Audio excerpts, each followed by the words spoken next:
Hi నమస్తే, నేను బండారు రామకృష్ణ. ఈరోజు విజయవాడ స్వర్ణ భారత ట్రస్ట్ ఆడిటోరియంలో పశ్చిమ గోదావరి జిల్లా వెంకటరమణగూడెంలో గల డాక్టర్ వైఎస్ఆర్ హార్టికల్చర్ యూనివర్సిటీ 6వ స్నాతకోత్సవం నిర్వహించడం జరిగింది. ఈ కార్యక్రమంకు విశ్వవిద్యాలయం ఛాన్సలర్, ఆంధ్రప్రదేశ్ గవర్నర్ అయినటువంటి శ్రీ ఎస్ అబ్దుల్ నజీర్ గారు ముఖ్య అతిథిగా హాజరయ్యారు. ఈ కార్యక్రమంలో గ్రాడ్యుయేషన్, పోస్ట్ గ్రాడ్యుయేషన్ మరియు పిహెచ్డి ఉత్తీర్ణులైన వారికి యూనివర్సిటీ పట్టాలను గౌరవ గవర్నర్ గారి చేతుల మీదుగా అందజేయడం జరిగింది. వీరిలో గోల్డ్ మెడల్ సాధించిన వారికి కూడా గవర్నర్ గారి చేతుల మీదుగా గోల్డ్ మెడల్ బహుకరించి వారిని అభినందించడం జరిగింది.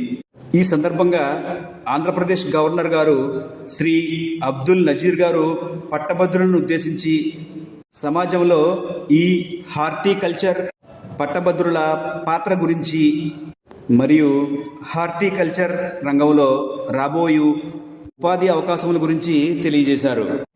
సమాజంలో వ్యవసాయము జీవనోపాధి మాత్రమే కాదని, జీవన విధానమని స్ఫూర్తిదాయకమైన ప్రసంగాన్ని అందించారు. ఈ కార్యక్రమంలో పాల్గొన్న vice chancellor doctor K Gopal గారిని మరియు యూనివర్సిటీ సిబ్బందిని గౌరవ ఆంధ్రప్రదేశ్ గవర్నర్ గారు అభినందించడం జరిగింది. Thank you.